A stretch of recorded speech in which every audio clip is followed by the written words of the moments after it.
بسم اللہ الرحمن الرحیم۔ یا ذل جلال والاکرام، دنیا اور آخرت میں ہمیں عافیت اور سلامتی نصیب فرما۔ یا ذل جلال والاکرام، ہمارے ایمان کی حفاظت فرما۔ یا ذل جلال والاکرام، ہماری تمام جائز حاجات، مرادیں، خواہشات پوری فرما۔ آمین۔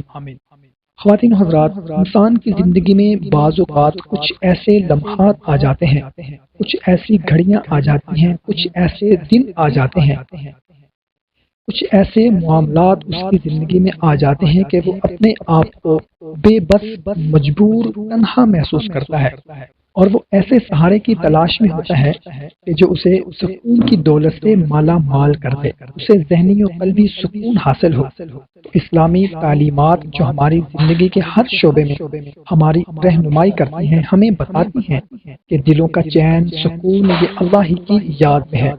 قرآن مجید میں اللہ پاک نے ارشاد فرمایا، الا بذکر اللہ تطمئن القلوب، دلوں کا چین، دلوں کا سکون یہ اللہ کی یاد میں ہے۔ دوستو، دعا ایک ایسی چیز ہے جو بندے کو کبھی مایوس نہیں ہونے دیتی۔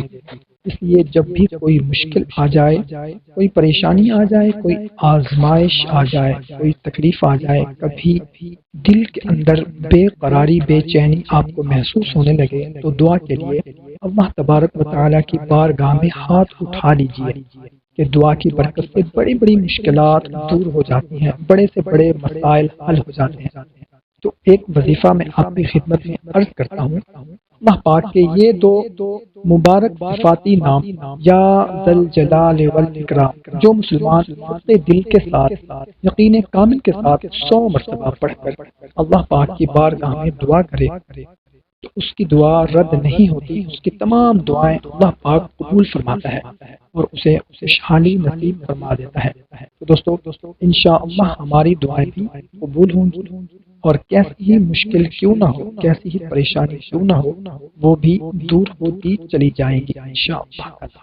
کوشش کریں کہ اس عمل کو زیادہ سے زیادہ خود بھی کریں اور اپنے دوستوں کے ساتھ شیئر بھی کریں تاکہ ان کو بھی فائدہ ہو سکے۔ ہمیں اجازت، ملتے ہیں ایک نئی ویڈیو میں، اپنا خیال رکھیے گا۔ اللہ حافظ۔